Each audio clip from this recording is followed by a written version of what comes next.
जिस इंसान ने आज तक कोई भी गलती नहीं की है, उस इंसान ने आज तक कुछ भी नया करने का ट्राई ही नहीं किया है।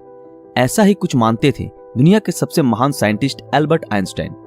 14 मार्च 1879 जर्मनी के उल्म शहर में एक यहूदी परिवार में पैदा हुए थे सर एल्बर्ट आइंस्टाइन।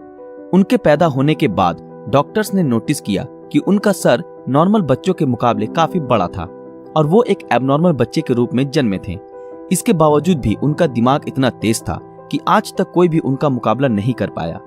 आज 60 साल हो गए आइंस्टाइन हमें छोड़ के चले गए हैं, लेकिन आज भी साइंस उनकी थीसिस के बिना कमजोर है। तो यही वजह है कि हर कोई उनके दिमाग के बारे में जानना चाहता है कि आखिर उनके ब्रेन में ऐसा क्या था जो कि उन्हें इस मुकाम तक लेकर आया कि आज उन्हें दुनिया भर में ग्रेटेस्ट साइंटिस्ट के नाम से जाना जाता है। क्या उनके ब्रेन में कोई सुपरनैचुरल पार्ट्स थी? तो आज हम इस वीडियो में इसी विषय के ऊपर चर्चा करेंगे। दरअसल जब एल्बर्ट आइंस्टाइन का जन्म हुआ था तब उनका सर किसी भी नॉर्मल बच्चे से ज्यादा बड़ा था। नॉर्मली बच्चे 1 या 2 साल की उम्र में बात करना सीख जाते हैं, लेकिन आइंस्टाइन 4 साल की उम्र तक बिल्कुल भी बात नहीं कर पाते थे।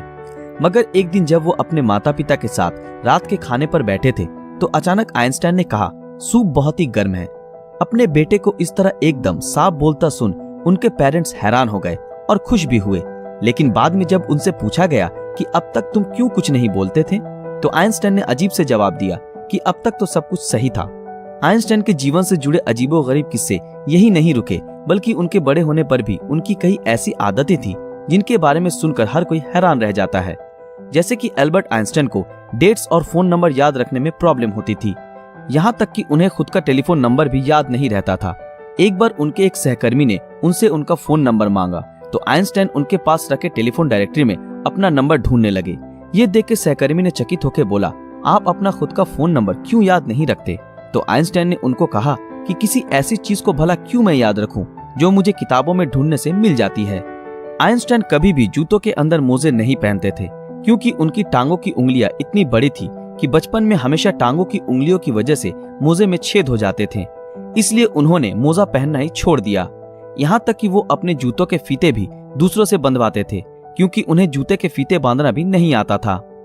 दोस्तों, आइंस्टाइन हमेशा कहते थे कि मेरे अंदर कोई खास चीज नहीं है, पर मैं तो केवल एक ऐसा इंसान हूँ जिसमें क्यूरियोसिटी कूट कूट कर भरी हुई है। लेकिन आपको ये जानकर हैरानी होगी कि आइंस्टाइन हमेशा से इतने बुद्धिमान नहीं थे, बल्कि वो बचपन में पढ़ाई में बहुत ही कमजोर थे। इसलिए बचपन में उनकी गिनती बेवकूफ बच्चों में की जाती थी। उनकी कुछ हरकतों की वजह से उन्हें कुछ लोगों ने तो शारीरिक रूप से विकलांग कहना भी शुरू कर दिया था। खास करके आइंस्टाइन के टीचर भी उन्हें पसंद नहीं करते थे, क्योंकि वो सिर्फ साइंस और मैथ के अलावा हर सब्जेक्ट्स में फेल होते थे और बचपन से ही आइंस्टाइन को किताबी ज्ञान में कोई रुचि नहीं थी। हालांकि इसके बावजूद भी उन्होंने दुनिया के सामने साइंस की कई ऐसी थीसिस पेश की जिसके बिना आज भी साइंस कमजोर है, और यही वजह है कि उनका दिमाग आज भी चर्चा का विषय बना हुआ है। 18 अप्रैल 1955 आइंस्टाइन की मृत्यु के बाद पैथोलॉजिस्ट डॉक्टर थॉमस हार्वे ने आइंस्टाइन के परिवार की अनुमति के बिना ही उनके दिमाग को रिसर्च के लिए निकाल लिया था और वो वहां से भाग गए। इस हरकत के लिए डॉक्टर हार्वे को नौकरी से निकाल दिया गया, लेकिन उन्होंने कहा कि ऐसा उन्होंने सिर्फ रिसर्च के लिए ही किया है और वो वादा करते हैं कि वो आइंस्टाइन के दिमाग पर रिसर्च जरूर करेंगे ताकि आने वाले समय में इससे साइंस और साइंटिस्ट दोनों को ही कुछ फायदा हो सके।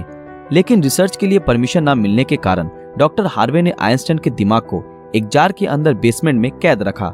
बाद में आइंस्टाइन के बेटे हैंस एल्बर्ट आइंस्टाइन की अनुमति के बाद डॉक्टर हार्वे ने आइंस्टाइन के दिमाग पर रिसर्च करना शुरू किया। पहले उन्होंने आइंस्टाइन के दिमाग का वजन किया, जिसका वजन 1230 ग्राम था, जो नॉर्मल इंसान के दिमाग के वजन से काफी छोटा था, क्योंकि दरअसल एक इंसान के दिमाग का वजन करीब 1400 ग्राम होता है। इसके बाद डॉक्टर हार्वे ने आइंस्टाइन के ब्रेन को 240 भागों से टुकड़े किए और उन टुकड़ों को दुनिया भर के मशहूर रिसर्चर्स के पास भेज दिया ताकि वो अच्छे से देख सके कि आखिर आइंस्टाइन के दिमाग में ऐसा क्या था जो बाकी आम इंसानों में नहीं था। और उसके बाद डॉक्टर हार्वे ने आइंस्टाइन के ब्रेन टिश्यूज के 1000 माइक्रोस्कोपिक स्लाइड्स बनाए, जिससे आइंस्टाइन के दिमाग की अच्छी तरह से जांच हो सके।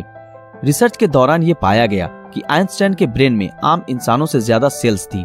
आइंस्टाइन के दिमाग का सेरिब्रल कॉर्टेक्स नाम का हिस्सा एक आम इंसान के दिमाग के मुकाबले काफी अलग था। दरअसल ये सेरिब्रल कॉर्टेक्स दिमाग का एक जरूरी हिस्सा होता है जो सबसे जटिल दिमागी प्रोसेस के लिए मेन फैक्टर होता है, और यही ऐसा हिस्सा होता है जो अजीबोगरीब तरीकों से विकसित होता है। और साइंटिस्टों का मानना है कि यही वजह थी कि उनका दिमाग बहुत ही असाधारण सोचता था। जब साइंटिस्टों ने आइंस्टाइन के ब्रेन को फर्दर एग्जामिन करना शुरू किया तो वो बिल्कुल हैरान रह गए कि उनके ब्रेन में रिंकल पैरिएटल ओपेरिकुलम मिसिंग है, जिसके कारण उनके ब्रेन की पैरिएटल लोब का साइज नॉर्मल ब्रेन से 20% ज्यादा बड़ा था।